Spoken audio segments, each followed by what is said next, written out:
Hello, Lowell Institute School supporting family. Hello, CPS bachelor's degree completion family. Hello, external partners, community members, folks interested in how to upskill and support people on a learning journey to and through career. And hello to those of you interested in mentoring as a point of conversation in the entirety of the story, from academic journey to personal investment to career landing spot and thriving in career. Welcome to episode 6 of the 2025-2026 Mentorship Matters series. Today, I am joined by two professors who have expertise in management spaces, one in management directly and two in project management. Hello everyone, so my name is Youngbok Ryu. I'm an associate teaching professor here at Northeastern University. I'm also the academic lead for the BS management program. So I joined Northeastern University in 2020 in the middle of COVID-19. So I have been enjoying interacting with students because I have very interdisciplinary background. So I studied engineering at college and I studied economics at some moment at the kind of the online university to transition my career from engineering to social science. And then I studied the management and public policy. So I would like to share my interdisciplinary experience with the students a lot here. Love it. And we will come back to that interdisciplinary strand as we go forward. Abdel, come on in, introduce yourself. Thank you. My name is Abdel Mustafa. I am the project management undergrad degree program lead. By training, I'm a civil engineer. Before coming to academia, I worked in the industry. I work in construction management as well as in consulting engineering firm. And I taught civil engineering courses on project management. I worked both here in the United States and overseas. I worked in Malaysia, in Africa. Had a nomadic experience. I'm very happy to be here. Thank you, Chris. No, we're grateful for both of you being here at Northeastern and then here on the Mentorship Matters conversation as well. I think what would make sense is if we could each talk a little bit about what the programs are. So my program is BS management. From the very high level kind of macroeconomic perspective, businesses act as a primarily supplier of products or services. Particularly in the United States context, so our country is pretty privatized. There are a lot of important roles for businesses. What business usually do is they are sourcing some raw materials and they are producing some finished products, and then they are selling them to retailers and wholesalers. And then even after sale, so there is some kind of customer services. On one hand, there is a flow of materials, but on the other hand, there is also flow of informations and technology as well. Our program is touch all kinds of those aspects in our program. That's why our program has some kind of functions such as the human resources management and finance accounting management and supply chain management, operations and technology of management and marketing. So there are a lot of interesting stuff in our program. Youngbok, really appreciate you describing the interdisciplinary nature of management. So you brought up interdisciplinary before. Love that you weave in the different components of business management into your program. I had some stretch my career in what I would call HR management. I was an HR executive, and so appreciate the ways in which each business function comes into a single learner to be able to have the skill set to cut across those spaces, or at least have the awareness about how those different business operations fit together is super critical. Abdel, jump in, talk a little bit about the project management degree and similar to how Youngbok put it. Sure. Project management is a niche part of management, and project is about achieving strategic goals for organizations or entities. And a typical project will have phases. We'll have an initiation phase, a planning phase, an execution phase, and a close-out phase. So the students in the program will be trained and they will gain certain set of skills to enable them to carry the project through these phases. And one thing, of course, is that we don't have a blank check. We are under constraint. So there are constraint of cost, there are constraint of time, and of course, risk and quality. So a project manager is an individual who is trained to work under this constraint to make sure that the project is done on time, under budget, with required quality. And it is applicable to all those areas Youngbok mentioned. It could be finance, it could be healthcare, it could be, like in my case, construction management. So those set of skills are transferable. They can be applied to all kind of discipline. The emphasis here in this framework of initiations, planning, executions, and closeout. And our go-to place for project management is PMI, Project Management Institute. So we use the standard in our curriculum to make sure that we are aligned with industry, of course, in standard, requirement, and so on. So that's a kind of a brief nutshell description of what project management is about and what we have in the program.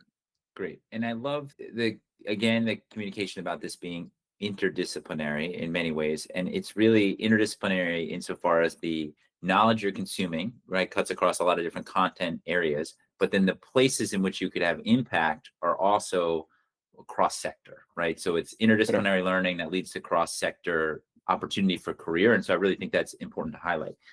I'm interested, though, too, in learning about each of you and having our audience learn about each of you. And so curious if you might walk us down your journey to how you got to where you are and some of the important steps along the way. And if it makes sense to discuss, as this is about mentoring, as you're telling that story, highlighting a key mentor here or there that maybe shaped you or a key experience. Grateful for you to tell us a little bit of your story. So take some time. Youngbok, if you could start us off, tell us about who you are and how you got to this space of enhancing students' lives at Northeastern. I'm originally from South Korea, so I came to the United States in 2008 in the middle of financial crisis, I think. So I'm mentioning a lot of kind of global crisis and those kind of stuff right now here, but I'm also a first generation college student. As you may know about Korean history, but my parents were born just before and after the Korean War in 1950s. So after the Korean War, there was nothing left. There was no kind of industrial base in that country. So my parents just ended up high school diploma. So they didn't have any opportunity to go to college.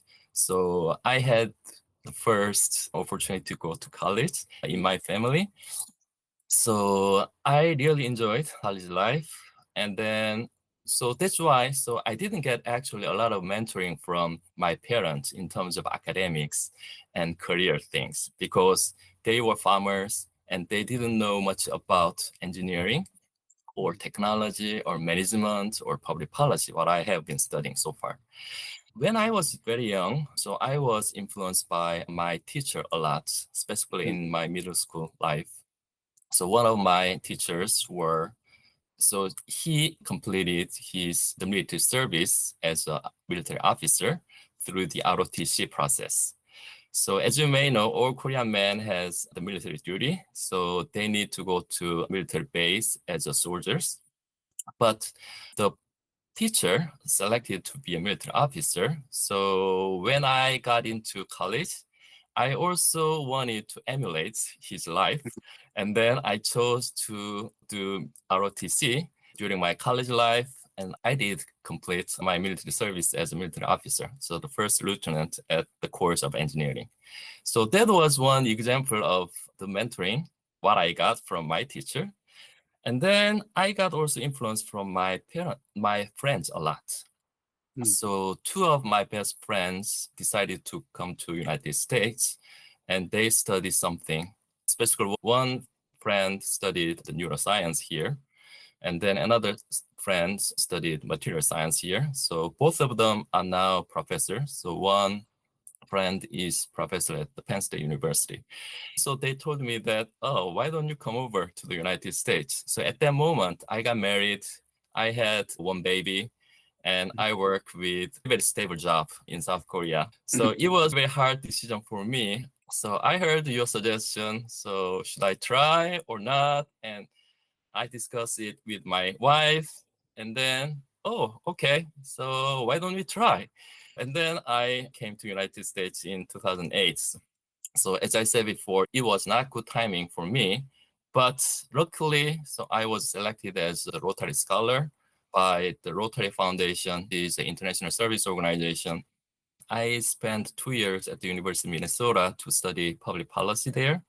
And then I moved on to Georgia Tech to study management. And maybe before joining Northeastern University, so I spent most times with the think tanks or the Policy Research Institute. So basically, they do help private or public organizations make an informed decision in whatever the project or whatever programs. Great.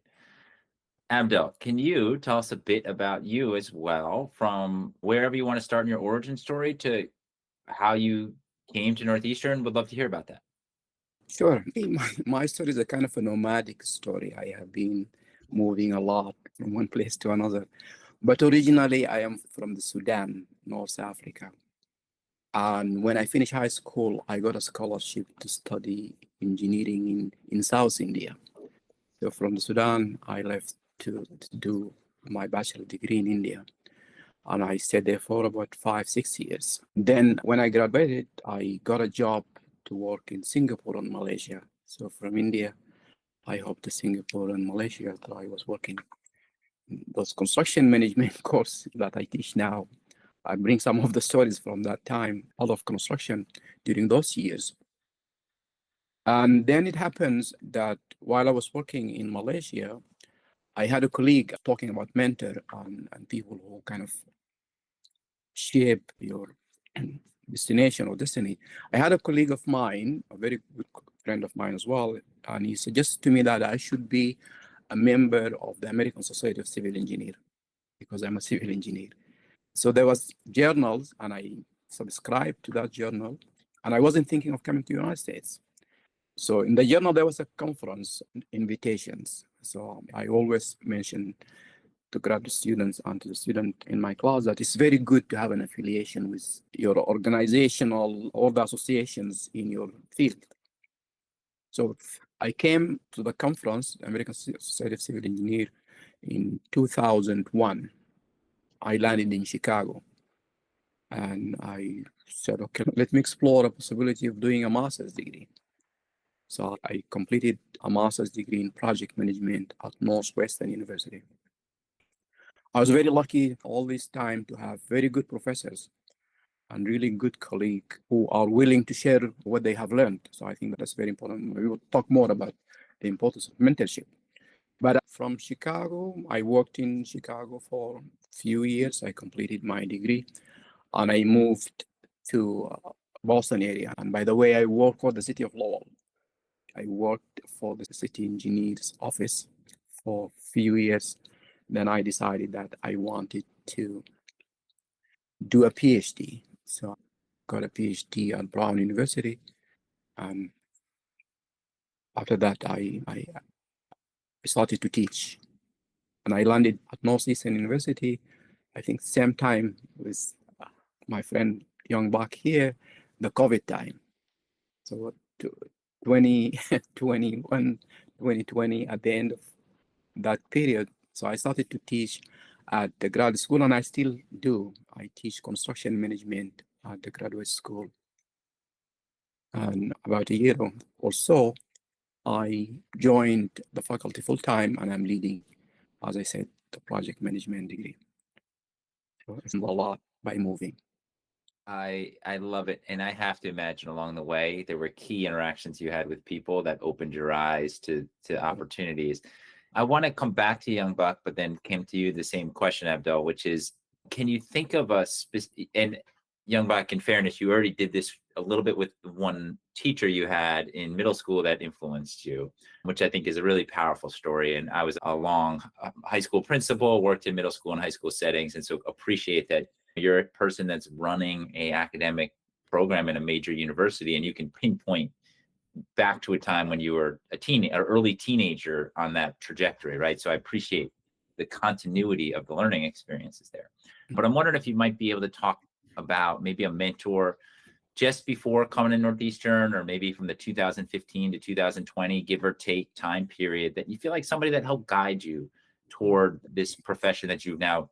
I went to graduate schools here in the United States, and I had to write or complete the dissertation. But what I would like to emphasize is when I came to the United States for the first time, it's not easy for international students to settle down in a new environment, particularly in the United States. I settled down in the state of Minnesota, and I didn't expect very harsh winter there. Mm. But other than that, at that time, I had a 3-year-old, my first daughter, baby at the time. So I had to find daycare for her. At that time, my wife was studying in New York. So I was single daddy at that moment. I had to overcome many things at the same time. I had to read hundreds of pages, reading assignments and doing homework and taking care of my baby at the same time. It was a very tough environment for me. But as I said, I was affiliated with the Rotary Foundation, and luckily the state of Minnesota had many Rotary clubs there. So I got a lot of help from them. So in terms of identifying the good daycare and identifying how to proceed with graduate study. And it was my first kind of exposure to the US education system. So I didn't expect huge amount of reading and writings and everything. So of course, as a Korean native, so I was good at Korean writing, but I was not good at English writing at all. So at that time, we didn't have Grammarly or some AI tools at all. So it was very hard to get the writing editions or those kind of help. But I realized that there are many good-minded people over there. So if I'm in trouble, and if I reach out to someone else to ask for some help, there are many people who are willing to help me. So that was what I really realized and appreciate in the United States. Not only Rotary Club members, I believe, a lot of my classmates, a lot of my professors, so they were willing to help me. So sometimes Asian students or some international students are a little bit introverts, and they don't want to speak up sometimes because they don't know much about American culture. Oh, am I crossing the line or am I polite? So they are concerned about those kind of things a lot. So I really encourage to reach out to someone if you have any trouble or issues. Yeah, I love that. There's a lot of different pieces of advice we could pull out of what you just said. What I would lean on is to suggest that if you're a student here at Northeastern, there are those who will voluntarily help you, right? People that might walk into your existence, they're friends in your courses, etc. There are those who have chosen to work in fields where it's their responsibility, their job. They get paid to help you, but they've chosen to be in those spaces. So they're also good-hearted and want to help you. Advisors, tutors we might employ, professors, the part-time faculty, full-time faculty. And then there are other resources, career bases, where you might be able to go to get support. But you have to raise your hand to ask for that support. And you will be astonished sometimes that when you raise your hand and present yourself in a humble way to say, hey, I need that help, the return you'll get from all those different types of folks who are positioned to help you. Abdel, same question to you. Key mentor, key experience that helped get you to where you are today. I always think about the beginning when you're starting something. For example, what comes to my mind is that after I graduated from India, I moved to Malaysia, which is something Youngbok was saying, that you are starting new somewhere. I think that is a crucial time because you need a lot of guidance, even simple things like where do I rent or what kind of public transportation, right? Because you are new. So I think that time, raising your hand and sharing your experience and your story with people is very important. Because you need help, right? Because you are new. It could be new to the social situations, or it could be new to the career. But I remember very well one of my senior colleague. I just remember how patient that person was, answering the questions. I was bombarding him with questions from job related as well as other questions. When you're new, you have a lot of questions. So I think you wanted to really appreciate those places, the starting point of a career, a starting point of a move, because that's where people need the help most. It happens to me also when I come to United States, right? When I was in Chicago, the navigations of the new systems, right? What is a social security number, right? How do I go about applying for social security? The now thing that we take for granted and we think are very basic are very difficult for a person who's starting at the beginning. Especially maybe we should direct this especially to the international students because they are new to Northeastern University, but they are new to the culture in general. As Chris was saying, raising your hand or not feeling conscious about it or shy is a really good tip. But there are many people who help us along the way. It will be very difficult to list them all. Many people who come up in our life, they will help us in many ways. So sometimes we just forget that we have been helped. But when you are here, you have definitely been helped. Maybe it will be good things to look back and try to list as many people as you can. Yeah. In other contexts, I've talked about this, and I think a really useful practice for an educator and for a student is each year taking stock of who are the 5 to 8 people that like most influenced your life during that year. And I would just encourage people in the act of mentoring, doing that kind of work. It helps 2 things. 1, have gratitude for the people that have helped you. And 2, potentially identify pockets of your life, maybe where there's our goals aligned. Did I have a mentor this year that's helping me career-wise? Did I have a mentor this year that was helping me mental health-wise? And putting a little bit of a gap analysis to say, oh, I'm trending towards certain types of mentors. Maybe I need to open up my mind to do that. And doing that kind of exercise on a yearly basis really helps you have the reflection necessary. In fact, this is inspiring me to think about maybe one of our future communications to students will be promoting this concept to them about how they approach it. So thanks for helping guide me to that reflection personally as well. This has been lovely. I would love to get a little bit more into the weeds related to what advice you have for students in your program. So we take it really seriously about knowing our students, about supporting our students. And I want to give you a couple minutes to talk directly to your students about, you might not be able to engage every single student one-to-one in this kind of setting. So imagine you're talking to your students. What type of advice do you have to students related to mentoring, related to where they are in their academic pursuit? And Abdel, why don't we start with you, and then we'll finish with Youngbok. And then at the end, I do want you to talk a little bit more about your programs, but let's start with this and then see where we go from here. Sure. I would say learn your discipline, master your discipline. And in order to master the discipline, you need to do more. So for example, I always say if there is a reading assignment, there is a required reading and there is optional reading. I would say don't skip the optional reading.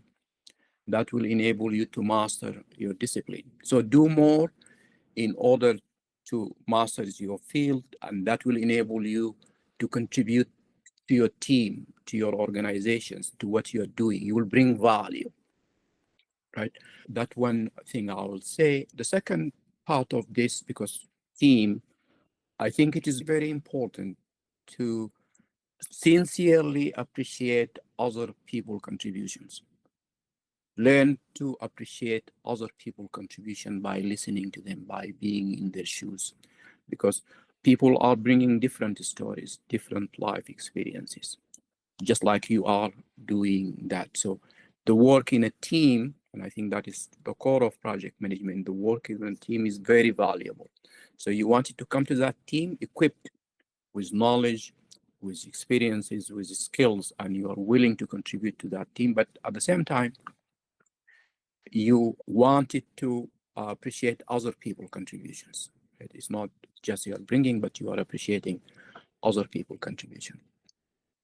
I think the third piece for me would be always ask yourself, what am I contributing? What is that I am contributing to these conversations, to this task? What is the piece that I'm contributing? It's very important because sometimes we are busy, sometimes we do things in rush, sometimes we do things mechanically, but when you are engaging with other people, because it's about value, right? It's about contributing value.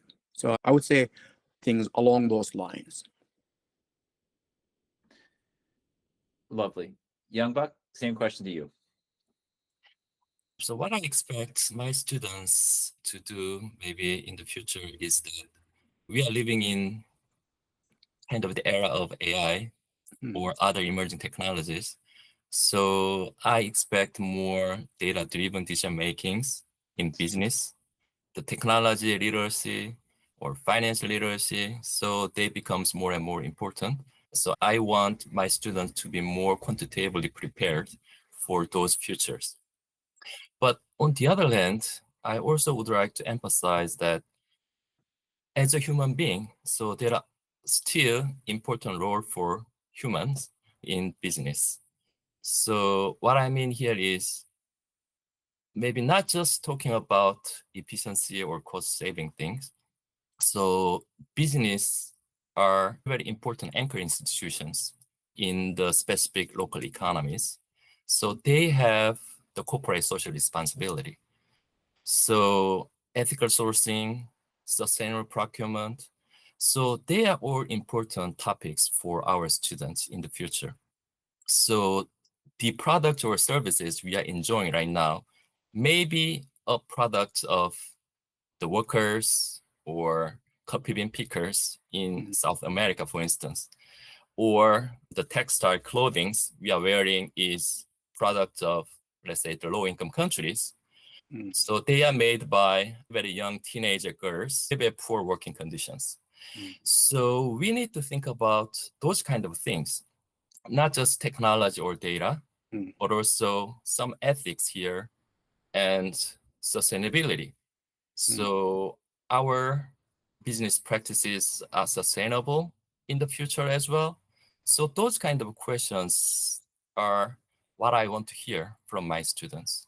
Youngbok, Abdel, thank you so much for joining me here. We work in an environment where we're often online, not engaged. And for those of you wondering what the Lowell Institute School is, what Northeastern University is in the College of Professional Studies, there's a unique experience, even in the context of Northeastern University, which has a large residential campus and people living on campus. Our students are typically taking classes either online or in the evening. There's our staff and our faculty, we engage with each other a lot over virtual settings.